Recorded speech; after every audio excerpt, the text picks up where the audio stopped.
Yeah.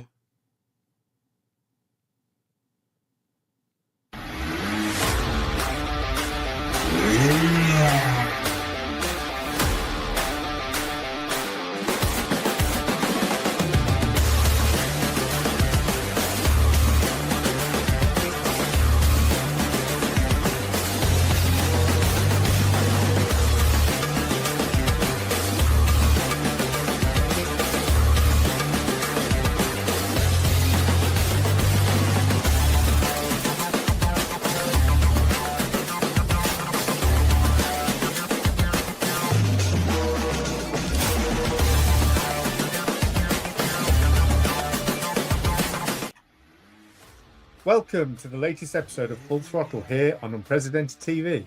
This is where we slam the pedal to the metal on the issues of the scorching Britain. Tax grabs, a fiscal black hole that's bankrupting the nation, unchecked immigration overwhelming our communities, and the totalitarian grip silencing free speech and common sense. I'm Paul Naylor, Communications Director for the Alliance of British Drivers. And today we're diving deep into the fight against the net zero agenda and the myths that keep the country locked in the slow lane. And I'm Gregory, Policy Director of the Alliance of British Drivers. We're thrilled to welcome back two heavy hitters, McBride OBE, economist and tireless advocate for affordable, reliable power, and returning guest David Turver, the sharp-eyed climate skeptic who's been cutting through the establishment noise for years. Together, they're co-authoring a new paper that pulls no punches on the real costs and flaws of net zero. From economic carnage to the physics that exposes the scam, buckle up. This is Full Throttle. So welcome, Catherine McBride and David Turver. Welcome to the show. Hi. Hi there. So Hi, thanks for having us. That's great to see you both again. Yes, absolutely. So what has sparked this joint paper and why now? Is net zero's damage too big to ignore? It's something that I've been thinking about for about 6 months, and getting a think tank to sponsor it has been quite an effort, but we eventually got there just in time for Christmas, so most people didn't have time to work on it. But I've been collecting data for this for months and months and months, because it's become more and more obvious in the economics that the real problem is net zero. And I'm a Brexiteer, and people keep telling me that trade is down because of Brexit, or, the economy's down because of Brexit. And when I looked into it, all of the drops in trade are in things that are affected by net zero. Our exports of oil and gas themselves are down. Our exports of chemicals are down. In our car exports, which is one of our biggest exports, the export of ICE petrol and diesel cars has dropped dramatically.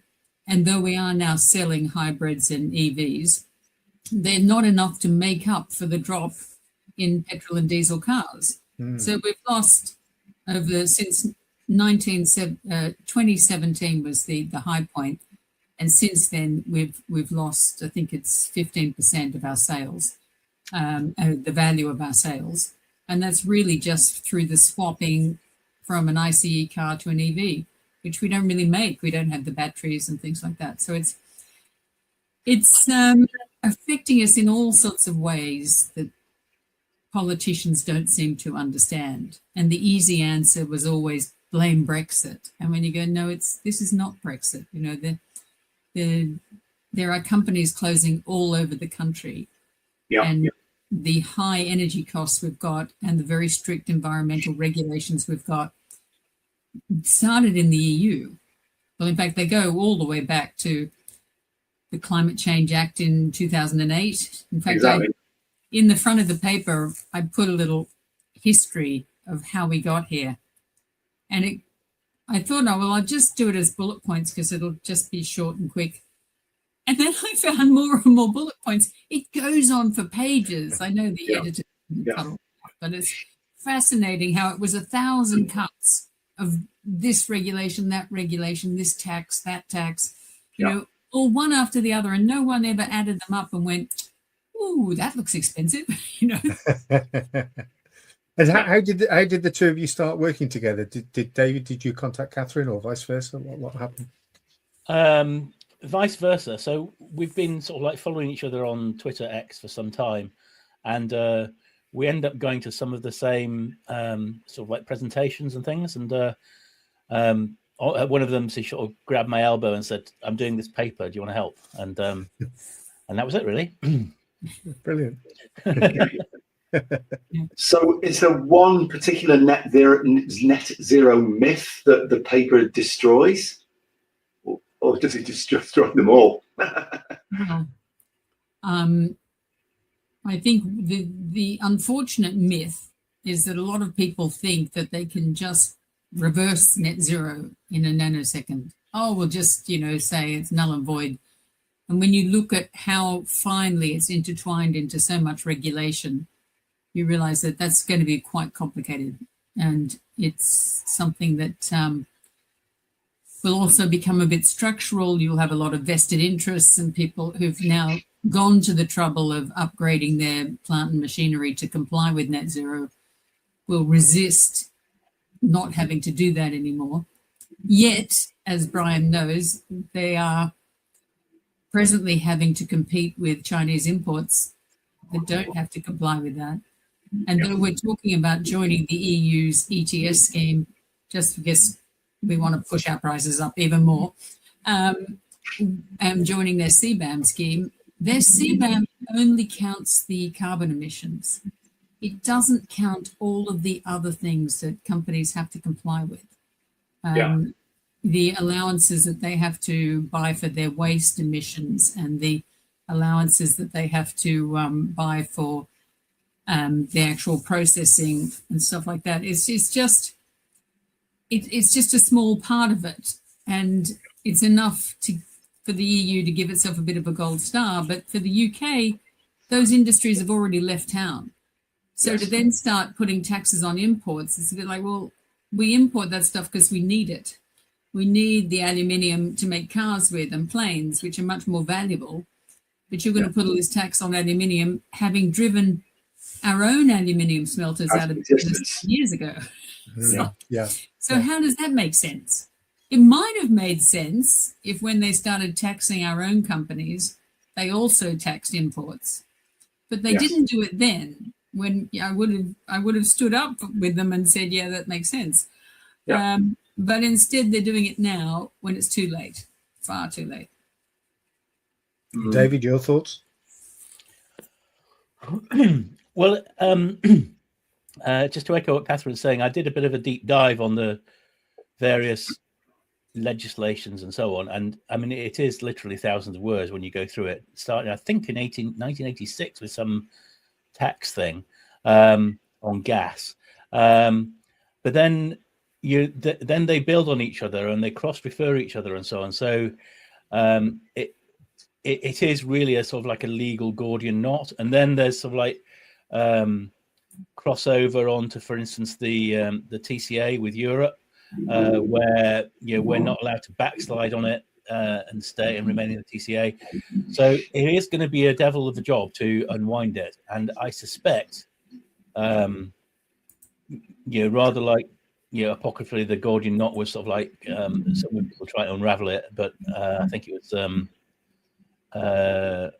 it William the Conqueror? Was it? I can't remember who it was. Cut it. Was it Perseus or somebody like that? I'm getting mixed up. He was with the minutes or with my mythology and stuff. But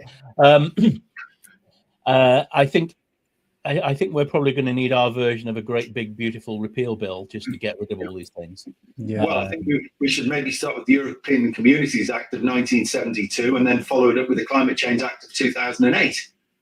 Take those out, the whole lot just collapses. Existence, repeal them. Yes, I mean, I think that'll be a good start, but there's other stuff that needs to go on too, and there might be some tactics around, because I think you need to introduce primary legislation to repeal the act. There might be tactics around being able to,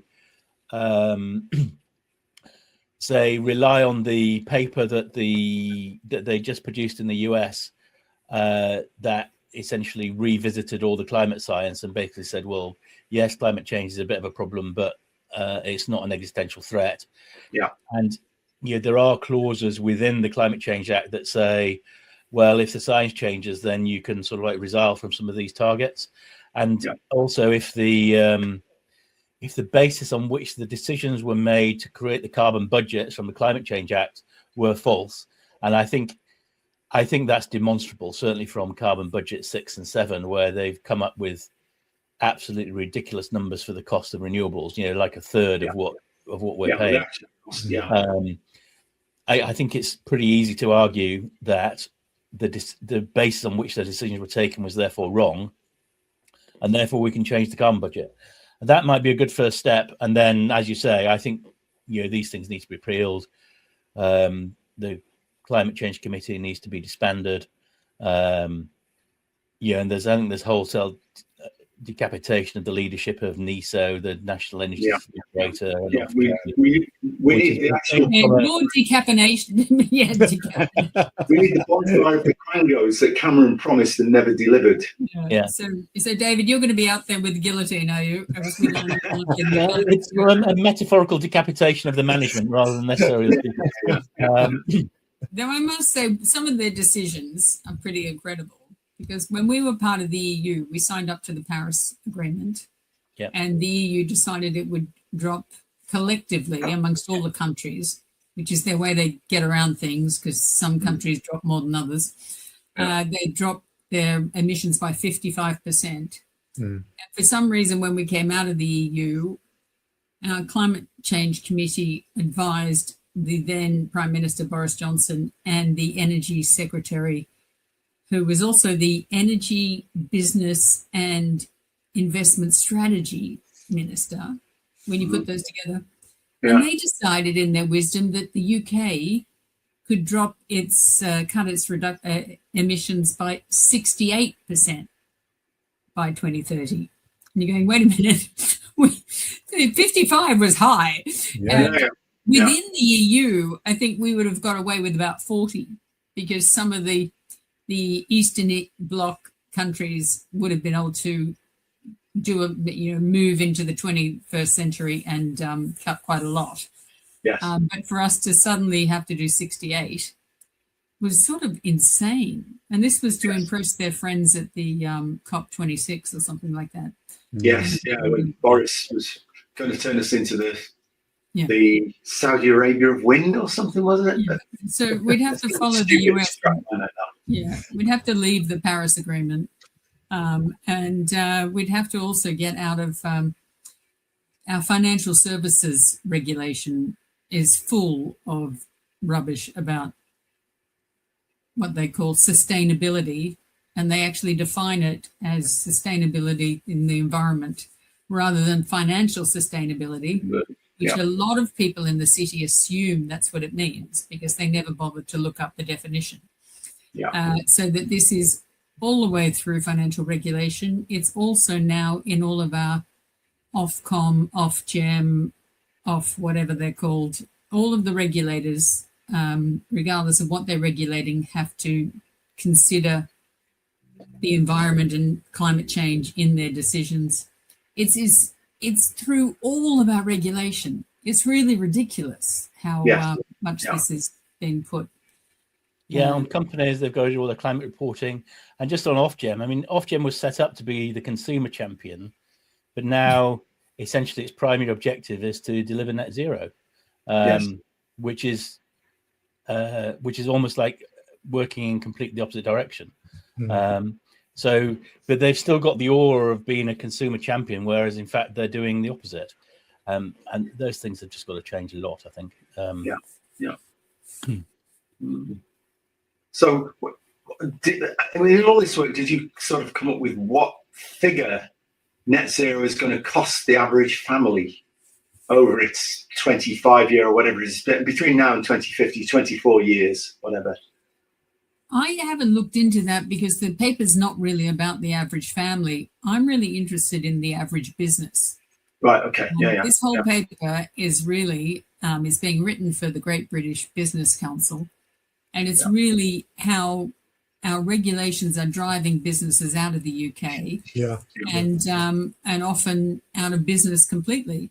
Well, we've had that discussion because I can testify to it actually happening because my own long-term ex-employer has just turned turtle and had in effect been dismembered by the Chinese. And in the long run, that will hurt the British population more than anything. Yeah, very much so. If they get their domestic gas, if they don't have jobs, they can't pay their domestic gas bill. Exactly. Yeah. But that is being reflected all over the UK, and of course in Scotland, all these refineries closing down, and of course once the refinery closes down, all the downstream products from that refiner are affected, and then we end up importing those products to do the transformation here in the UK, which is more expensive. It really is nonsense on stilts. And we're importing those products from a country whose Paris climate commitment was to continue increasing its CO2 emissions until at least 2030. Yeah. I'll be surprised if they stop then. And India didn't put a limit on its, it signed up to the agreement, but also didn't put a limit on it. Yeah. Because people don't realize the Paris Agreement, every country got to choose their own limit. And so a lot of countries went, well, we're choosing zero. Because our emissions are ramping up at 10% per annum or whatever. Yeah. Well, exactly. That was, we're still developing nations. We've still got, even though we've got a space program, we're a developing nation. Yeah. So therefore, we're going to just keep pumping this out. Yeah. In fact, I did calculate the difference between our production emissions and our consumption emissions. Yeah. And our consumption, we're bringing in about 200 million tons of carbon each year just on our imports. Yeah. So the idea that we've cut our emissions by 300 million is like, well, yes, you have. Yeah. But, cutting your emissions in your left hand by 300 and then importing 200 from China is not really the cut you think it is, No. Yeah, you can spin a story any way you like to make it look better than it actually is, but you're right. The truth will out. Exactly. It's actually, we're playing an accounting game. Yeah. It's like playing Scrabble with someone who knows all of those weird words with 2 letters that you've never heard of. And so they're just playing the game of, so gas from Norway is not our emission, that's their emission. So that's building up Norway's emissions, but it's lowering the UK's because we're not using our gas, we're using their gas. Yeah. And there are things like that which make no sense and make no difference to global climate change if you believed in global climate change, which I'm not sure I do. No. But it's so this really ridiculous way of trying to apportion emissions to a land area makes no sense because the air blows around, it goes all over the place. Yeah, it doesn't funnel upwards. Yeah, it goes everywhere. But I mean, for me, as an Oxford-educated chemistry, ex-chemistry, I mean, it's quite a long time ago, but even if you take away all the man-made emissions of carbon dioxide, they only represent 3.5% of the total. The other 96.5% are produced by natural processes over which we have no control. So it's like trying to change the direction of a rampaging tiger by tweaking its tail fur. It won't make any difference. No. So we are pauperizing ourselves for an objective that's not achievable. It is insanity. There's no other way to describe it. Yeah. No, it is. It's a type of insanity. Yeah. I mean, one of the biggest producers of CO2 in recent times was when the volcanoes in Iceland erupted a few years back, and pumped all that into the air. And now we're being expected as human beings to mitigate that. But it's nonsense. But the biggest eruption we've had recently was the subaquatic one, and it pumped a huge amount of water vapor, which is the primary global warming gas, primarily large percentage global warming gas, and it's also a highly effective global warming gas, more so than carbon dioxide. And that caused a spike in temperatures that has taken 2 to 3 years to start coming down, and I can show it. I'll show you, if you can put that graph up that I sent you, please, Charlotte. Yeah, that's the Rarotonga one in the middle. Yeah, Rarotonga, Yeah, and these are satellite measurements taken by the UH satellite, as you can see, and it's a self-calibrating satellite, and the data feeds into two ex-NASA scientists. One is Professor John Christie from the University of Huntsville in Alabama, and the other is Dr. Roy Spencer. And what it does is it follows the month by month. You can see those are the little blue dots, and then the red line is the sort of 13-month centered average. So 6 months before, 6 months after, and the month in the middle, which is why it doesn't go to the end, because obviously there isn't 6 months of readings. It can't actually put them in. But the point is that Hunga Tonga happened just around where the R is of January, and you can see that the result was a massive, well, it's not a massive spike actually, because when you look at the scale here, you're only talking about 2 degrees. Yeah, yeah. You know, and this is, people are sort of losing sleep over 2 degrees. But if you think about it, the temperature in the UK can be anywhere between, in a typical summer, 30 degrees to a typical winter -6 or so. So 2 degrees is neither here nor there. You know, if we didn't have all these sophisticated instruments, we wouldn't even know that anything really had happened. But certainly that massive plume of stratospheric water vapor is now declining, and the temperature is starting to drop back down again. And currently, it's at about, I think it's about 0.35 degrees above the 20-year average between 1979 and no, it's 19. Yeah, I think it's 79. It's a 30-year, 79 and 2009. But it rolls forward. Actually, they roll it forward. So it'll be from the middle, actually, from 81 through to 23 or something like that. So yes, there's been some warming. Nobody's disputing that there's been some warming, but it certainly doesn't represent any kind of existential threat. And the other thing is that there's been massive greening of the world. You know, places except for the Sahara, where it would be difficult to get much extra growth. But outside of that, there's been a massive increase in greening, massive increase in crop yields, even without adding extra fertilizer, and that's an advantage, because the more crops there are, the more plants there are, life thrives. So we're being fed a very bad line in arguments that 2 or 3 degrees is going to make any real difference to civilization. It won't. Civilization will thrive as it did in history in all periods when the temperature rose. Whenever the temperature falls, that's when we have problems. Black Death and all these other things have always happened when the temperature's actually fallen, not while it was rising. Well, empires tend to rise when the temperature rises and fall when it declines. Anyway, sorry, that was a bit of a diversion, but you can see that there is significant variation from month to month. We have had a spike. We know what caused the spike, and it's on the decline now. So the big worry is, well, what's going forward, and some of all of the measurements all of the data that are used by politicians rely on climate models. And the climate models don't reflect what we're looking at here. The climate models are going like upwards like that, and the average temperatures are going like that. So it's about 1.5 degrees a century, maybe. Well, that's manageable. You might, if there's any increase in sea level rise, but there's not much evidence that there is significant. The Dutch, have coped with having a country that's underwater for decades, and they just keep managing it. So adaptation is a sensible approach, not it's evolution, not revolution, which is what we're being fed with. Anyway, sorry, that was just a bit of an aside. So where were we? Well, I'd add to that though I agree with the temperature records and stuff. Unfortunately, our regulatory environment around net zero, I don't think the people who thought it up even are interested in temperature changes. No. It shocks me that it's just another form of revenue raising. Yeah.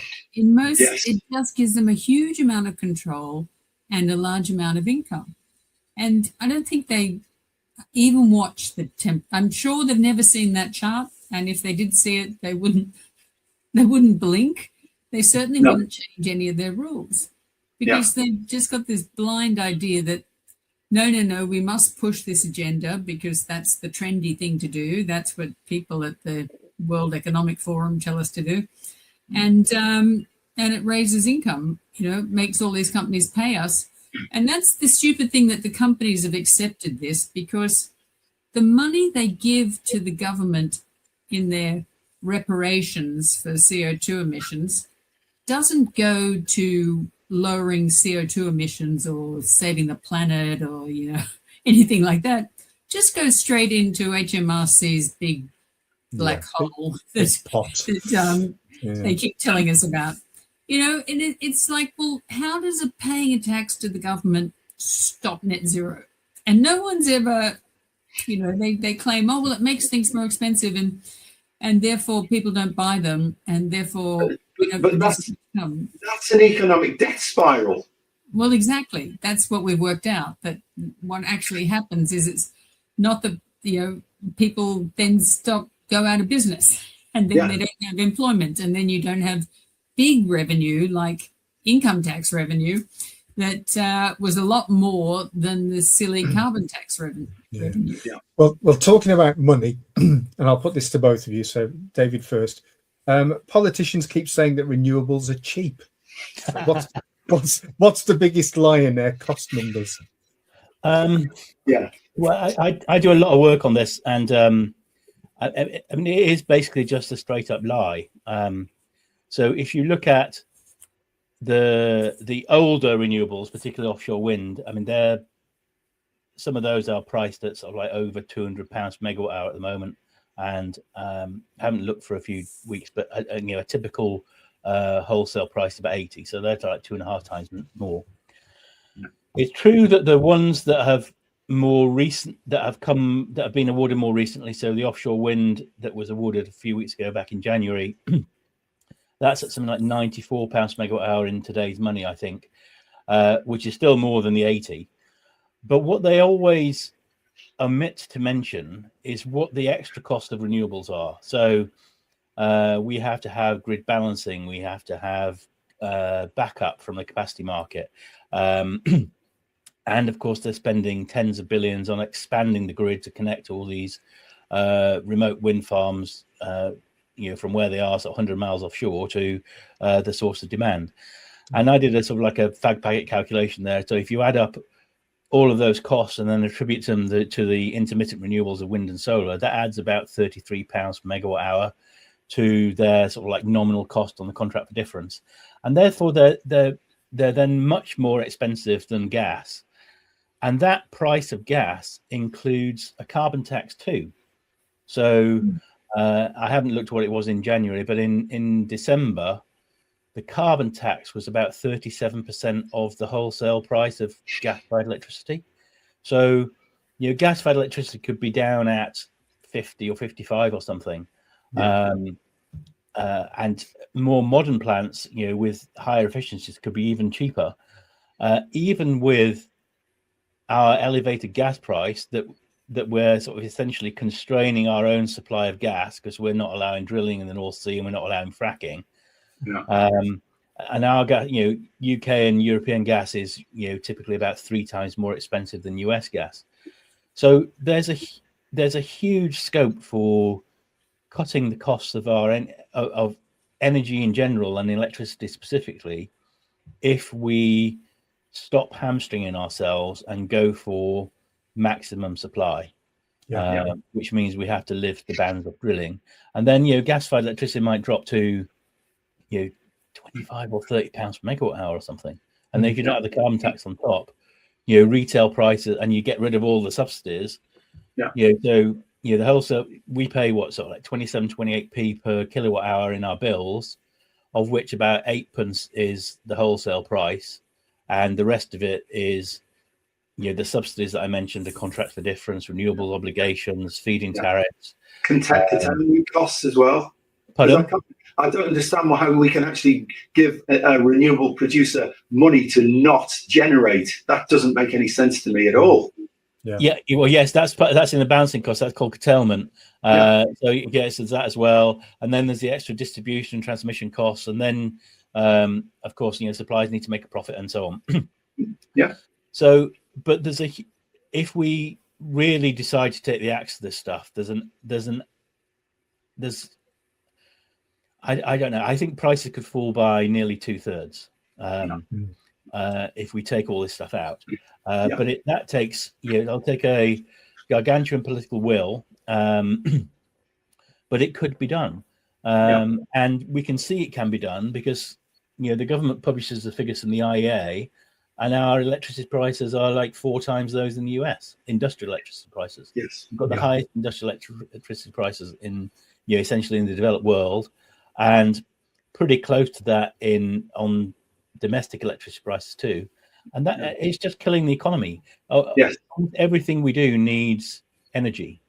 Yes. Whether it's a fish and chip shop or a pub, as well as chemical plants and the ceramics industry or aluminium smelting or whatever. And of course, if you've got high energy prices that are far higher than your industrial competitors, and that's a big portion of your cost, then of course those things are going to go elsewhere. And the smaller businesses, they're either going to go bust, or we see it, or we have to pay the price in our our weekly food shop or whatever. Yeah, but I mean, the thing I don't understand with all of this with renewables is that they're not stable, they're not dispatchable, they're not reliable, they're reliably unreliable, and yet we're putting more of that generating capacity into our grid. So we're forcing ourselves into Iberian blackout territory. Yeah. Yes, we are. And I did a paper for the GWPF that was published last week, and I looked at our dispatchable power. And if you make, typically speaking, a gas-fired power plant is sort of like designed to run for 25 or 30 years. And, if you treat it nicely, you might get it to run a bit, and maintain it well, you might be able to get it a bit longer. So from their database, I sort of assumed, well, look, if we can get these out to sort of like 35 years, which is a bit of a struggle, particularly when they're running so intermittently to essentially produce when the renewables aren't producing. So that's a bit of a stretch. If you start, from now onwards, what you might call our firm power capacity, particularly with the nuclear power, the older nuclear power plants starting to roll off, then over the next couple of years, our firm power capacity starts to fall off a cliff. And that is very, very dangerous. And we saw that, this time last year, I think it was in the middle of January last year, we came very, very close to a near miss. Catherine Porter wrote extensively about it. I wrote a bit about it. We had something like, from memory, sort of like 400 or 500 megawatts of headroom. And we only saved ourselves because we got them to turn back on one of the interconnectors that was down for maintenance. And, if we hadn't done that, we would have been, we would likely have been in, an Iberian blackout scenario. Now, of course, that Iberian blackout happened, essentially in the spring in Spain when it's quite warm. But if we have that in the winter here when it's -6 outside, people will die. Yes. I used to work for a company that built retirement apartments for the elderly, and we didn't allow gas in those things because we thought that was a safety hazard, because they might leave the gas on and then suffocate themselves. So everything was electric. But if everything's electric and the power goes off, then you're hosed. You're screwed. Yeah, absolutely. And if you're elderly, then that's particularly difficult. Well, one of the questions that's further down, our agenda's a bit fuzzy now, but it doesn't matter. So if net zero is wrong, what's the realistic path to cheap, reliable power for homes and industry? I mean, I think I know, but I think you'd probably tell me what I believe to be the case. That's a difficult one. In an island with huge quantities of coal and another 50 years of gas and goodness knows how much oil, what could we do? Where could we get that power? I just can't work out where that thing could come from. I mean, it's so obvious. It just drives me crazy that they want to build nuclear power, except that's going to take 10 years, and then they want to do all this other stuff, and you're going, no, just use the gas. We lowered our emissions we halved our emissions from coal-fired electricity by producing gas-fired electricity. Yeah. And that was a good thing. Why not just leave it at that? Just stop there. Yeah. The trouble with quangos is once you invent them, they're always looking for new things to do. So instead of just going, targets, and the targets are always smaller. Nobody says, "Oh, I think we've done enough now. We can stop. This is okay." Yes. Always, so we say, "Oh no, we need to do more. We need to do more." Yeah. Yes, which is why our economy's crashing. That is an interesting thing, actually. I'm in the middle of writing something else, and a little known fact is that our per capita emissions of CO2 are now about half of those of China. Yes. And we're actually below the world average. Yeah. Doesn't surprise me. And yet, we're still supposed to be wearing this sort of sackcloth and ashes and sort of like toning for past sins, where we're doing more than the rest of the world. We have done more than the rest of the world. And there's an interesting correlation between reduction in emissions, which actually means reduction in energy consumption. So our per which means a capita reduction in living standards and reduction in per capita GDP. So our World in Data have got this great chart where they plot one against the other, and we're down in the bottom left, where we've shrunk our emissions and shrunk our energy use, and our economy is basically stagnating on a per capita basis. And then you look at China and India and the rest of the world, and they're up in the top right, where they're growing their energy use and growing their economies. And growing their energy use per capita as well. But then we have a politician class who keep telling us the only problem is Brexit, and we have to rejoin the EU because our growth is so low. And when you say no, that's not the problem, because this is happening in the EU as well. Both areas have this declining production, declining industry, declining GDP, and it's all because they adopted this rather stupid net zero. And the UK's done it in spades. They've done it more than anyone else. Yes. And rather peculiarly, in going through the paper and looking at various trade agreements, we've agreed that we won't lower our standards in the EU's trade agreement and also in the New Zealand's trade agreement. But we're much more likely to meet our targets than either of those areas are. So they've enforced us that if we were to drop out of the Paris Agreement, this trade agreement with New Zealand is null and void. And you're sort of going, well, yes, but you're nowhere near meeting your commitment. So why should we bother, But there is an insanity in this whole thing. Absolutely. And so I think you produced some work quite a while ago where you looked at the industries that were profitable, like oil and gas, and the non-profit sector ones, which often were sort of public sector ones where your productivity is very low and incomes are low. And we're investing in all the stuff which is making our economy bottom heavy, instead of investing in the stuff in the top left-hand corner, which is high energy production, high productivity, and high profits, which then that makes more profit for the exchequer to distribute. Yeah. There's an updated version of that chart in the paper that we're doing. Yeah. Okay. That's one of the reasons why I knew he'd be the guy for this job, Yeah. But the lowering emissions per capita is ridiculous. Yes. And especially as I think though our World in Data does have our import emissions, I don't think they've included it in that chart. No. And that's the dumb thing, is we're just importing those emissions that we're not producing ourselves. Yeah. And then giving ourselves a gold star for doing that, Exercise in self-delusion. It is. Yeah, because also it's not just their emissions, they have much lower environmental standards. Yes. Yeah. It's we've put incredible constraints on our companies, especially our chemical companies. Yeah. And they have none of the same. And it gets worse. I was looking into titanium dioxide. In fact, I just did a short Substack about this. Yeah. Mainly because of our conversation before, but I also discovered that the EU has now banned it as use in a food as a food additive, which is being used as a food additive since the 1950s. Yeah, it has. And they didn't have any scientific evidence. They did it on the precautionary principle. Yeah. But the EU's medical agency, the EMA, they didn't ban it for use in pills and pharmaceuticals. Yeah. Because they couldn't find any scientific evidence to ban it. And the UK's food standards have also decided not to ban it because they couldn't find any scientific evidence either.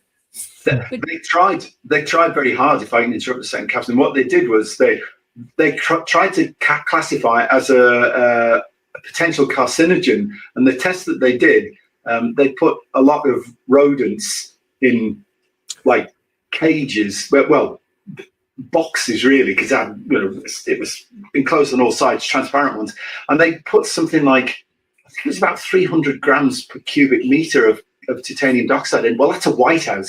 You just cannot see at that level of TiO2, and you would be breathing this dust in, and it would compromise lung function at those levels. And of course, some of the rats developed stress-induced tumours. So that was how they came up with the argument that it was a potential carcinogen. Well, it would be if you went around and everywhere was 300 grams per cubic meter of titanium dioxide. But essentially, it's an inert powder. You can swallow it; it'll go straight through it, come out the other end. Won't do you any harm. It's very inert. But if you choose the right conditions, you can make it. I mean, if it had been flour or virtually anything, at those levels in your lungs would have been really, really problematic. So the evidence was very, very flaky. You think that instead of looking at things from a rational perspective, they're looking for excuses to ban things rather than reasons not to. It's a very the precautionary principle is sort of a bit like, let's not go out of the cave today because a saber tooth might eat us or whatever. It's like instead of you've got to take a balanced approach to risk. You analyze it and then you manage it. But they seem to think you can eliminate risk, which is a stupid approach. That's true. Well, that's unfortunately in a lot of our government at the moment. They're trying to eliminate risk. A lot of our financial services are trying to eliminate risk. But as I've had a flu for the last few days, and I've been living on paracetamol, which probably also uses it to keep his little pills white. And they're allowed to use it. Yeah. And that's the bizarre thing. It's like, well, if it's so dangerous, you wouldn't put it in pills for sick people. And yet they do. So it's not dangerous. And I think if it was carcinogenic, we might have noticed by now, 50 years after using it. Particularly bearing in mind there was like over 80 years experience of the workers on titanium dioxide plants, and there was no evidence of any additional risk for cancer or any other. In fact, in many cases, the workers on the plants had better average life expectancy than people who didn't work on the plants, because they weren't allowed to smoke when they were working on the plants, of course, so cigarette consumption was down. Well, apparently they use it in sunscreen so maybe it was blocking, ultraviolet rays. Well, there were several grades used for that, some of which are very white, and the very small particle size ones were pretty transparent, although they tend to give you a look of sort of a bit pasty. It does still has some effect. But they're very efficient in sunscreens, but again, they're going after them, on the eliminate risk basis, because there is still some risk if you go out in the sun anyway, with or without sunscreen. I think the users of the precautionary principle are just trying to create jobs for themselves. I was very pleased to see that the UK didn't follow, but unfortunately, under the EU reset, we'll be following them. So our food manufacturers, if they use it, they're going to have to change the form, which is will be costly and expensive, time-consuming for companies to invent a new way to make something, change the formula, test market it, make sure it tastes the same, and that their regular customers still want to eat the peppermints or chew the chewing gum or whatever it is. Whatever. So it's another one of those really weird butterfly wing effects that nobody thought when they put this rule in that you'd affect so many industries. Yeah, So. yeah. But it's like, again, it's like the hydrocarbon thing. Nobody realizes how far it's spread the downstream products from hydrocarbons are and from oil refining. And if we stop doing that, all of those products disappear and our society collapses, basically. Yeah. No, people have no idea how much plastics are a part of our life. You know, we're all wearing glasses. And I couldn't live without it's my worst nightmare, not being able to find my glasses. And yet, you know, they're all plastic.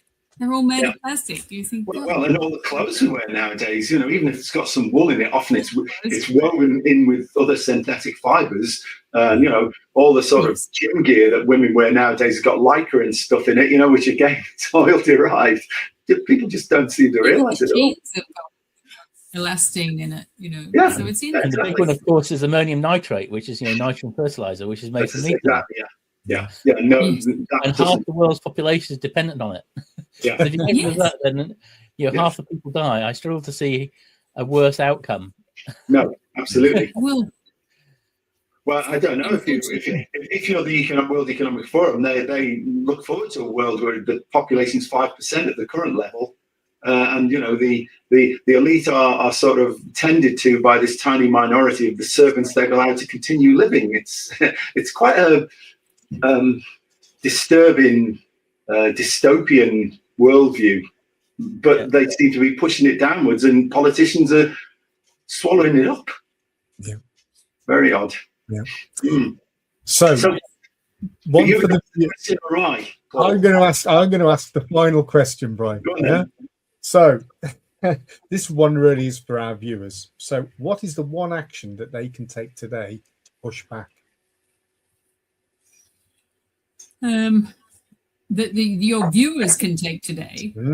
Yeah. Oh. Is there anything they can do to sort of raise this with other people or to push back in any way if it just sort of helps them out at home? Is there anything that they can do that would have immediate effect to them? Well, I'm fortunate because my local MP is Matt Vickers, and I can go down to his house, bang on his door and say, here, Matt, have a look at this report and tell me if net zero is a good idea. And that's the thing we're going to have to do. We're going to have to harry our politicians and basically tell them, you are leading us down an economic and societal cul-de-sac, and we want you to turn around and reverse out of it. And if enough people start saying that, then it'll happen. I think that's probably the best thing they can do. Yeah. Which is one of the biggest problems that we have generally these days, is that we're fed one opinion and one opinion only, and we're told that is the truth. And so when anybody sort of rallies against the the message that we're being delivered, it's either ignored or it's you make it look like a crank. Well, they need to start listening. Absolutely. So it's papers like yours that we need to promote and get out into the mainstream. Absolutely. It's not just it is important, as you said at the start, Catherine. Your paper is aimed primarily at business, but what happens in business affects households, and and the fact that we're losing so many people, the brain drain, we're losing people that are going overseas to moving their businesses because, understandably, because of the energy costs over here. It's cheaper for them, and business brains will tell you, well, if I can cut costs, cutting costs is the same as making money, so I'm going to move abroad. So we need to do something, as David was saying, that there's no way, there's no reason to expect that we couldn't cut the costs of energy if we implemented some of the things that you two were talking about earlier. So it just needs education. Education is the big word in this one, really. It is getting it out to people that are, for whatever reason, no pun intended here, but flicking the off switch before you even are able to get the message over to them. Yeah. And the political will, of course, if you get enough people making this point to politicians, then it starts to change the direction of political travel, and the view of politicians, because they've been driven by this net zero ideology, and it's an ideology because the science isn't supportable. So if you get enough people to say, hang on, this is just nonsense, we need to do something sensible and recover economic progress and economic prosperity, then that ultimately that wins votes. Yeah, I would love to get the younger generation to start looking at the charts on Our World in Data, and just taking them to their local politician, because there's. I was giving a speech about 3 years ago on this, and a young man came up to me afterwards, and he was concerned about net zero and said, "But what if the world gets warmer?" And I said, well, actually, the UK would be much better off if it got a bit warmer. You'd grow more food, you'd use less money heating your home, you wouldn't need overcoats, everything would actually be better here if it was warmer. And he said, well, what about the people in India? And I had to say, well, the people in India are the ones who are burning all of the carbon at the moment. So I don't think they're worried, and when they start to worry, we should start to worry. But when China, Asia, India, China, and the rest of Asia producing 60% of the world's emissions right now, and they're not worried. So it's like, well, the warming doesn't even work like that, Captain. Actually, the heat goes up towards the poles first. So the tropical temperatures haven't got much higher. They're much the same now as they were 50 years ago. But what has happened is that and weirdly, though, this whole thing started because islands in the tropics.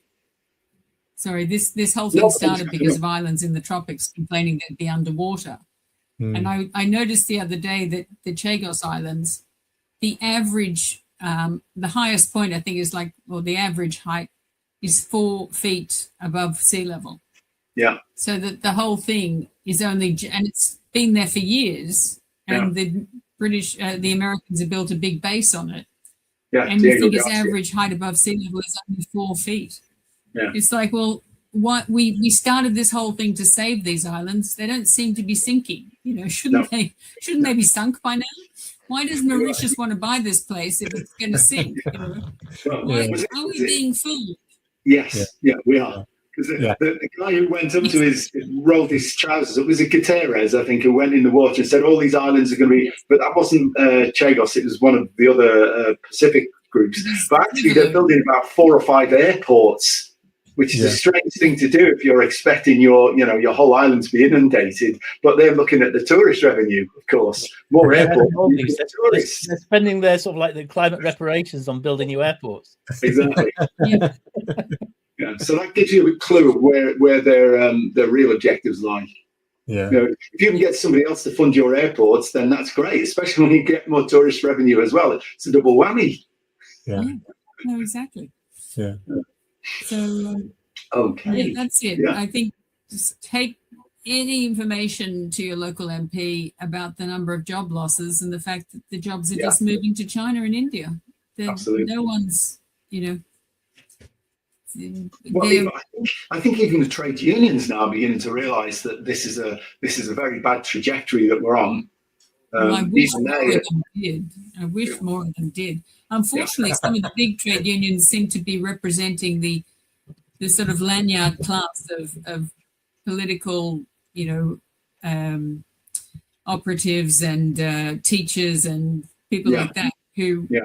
And there are a lot of employees. One of the things from David's work is the productivity in a lot of these industries. It surprised me. I was reading about one of the refineries closing in Scotland, and they were talking about it being a percentage of the GDP of Scotland. I can't remember what it was like 4%. Yes. It employed about 400 people. Maybe it was 1,000 indirectly. And you're sort of going, how can you let something close?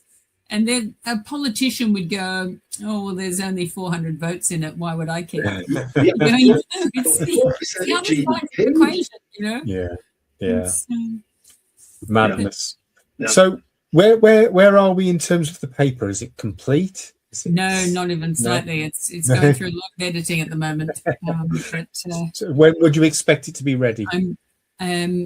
I'm hoping that we'll get it out in April, but I'm just organising that with the people that will be publishing it. We're trying to get a nice date. There's a lot of other papers coming out, and we need to. There's one from the IEA next week, and so this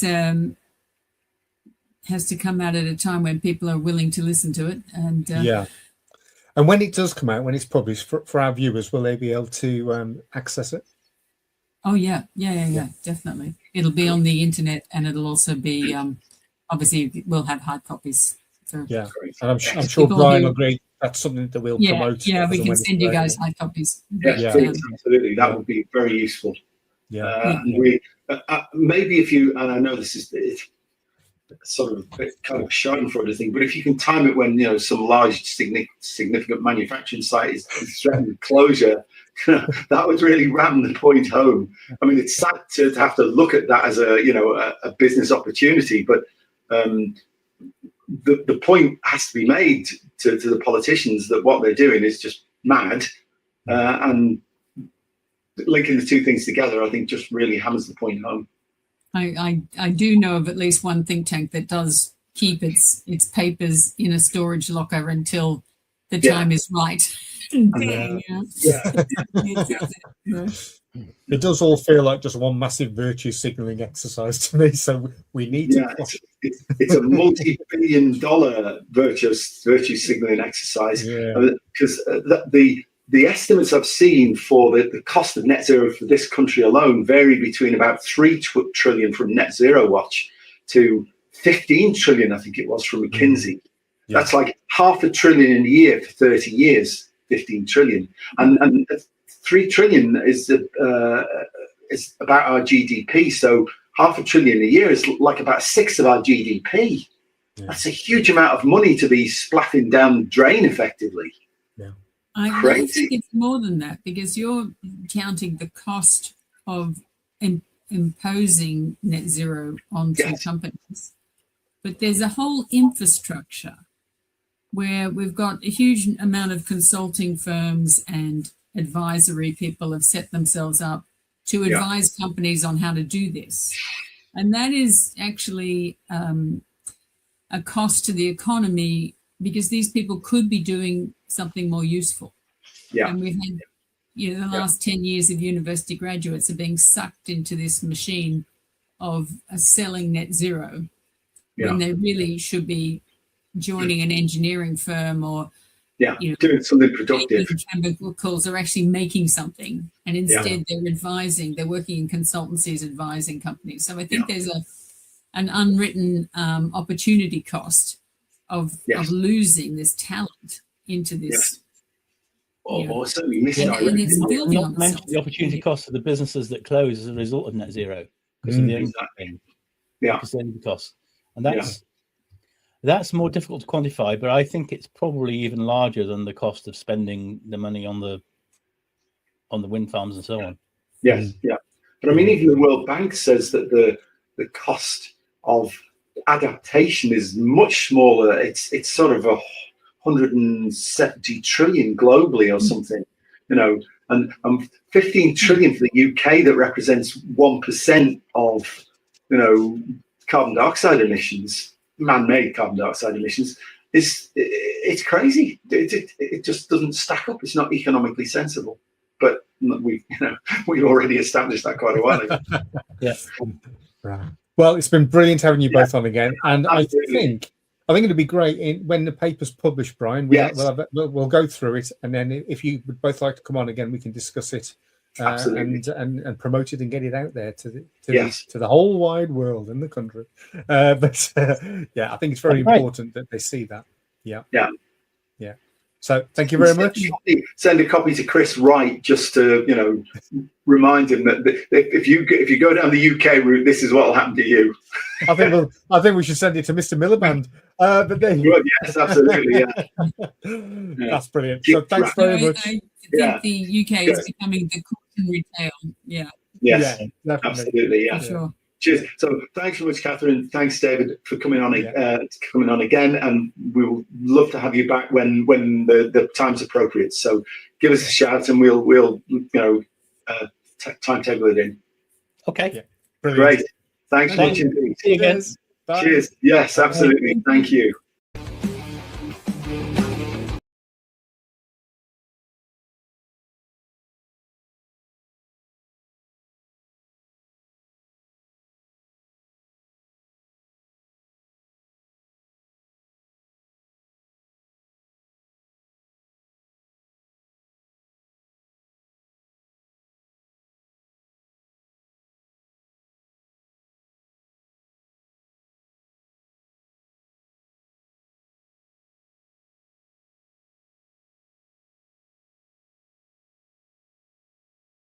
Yeah.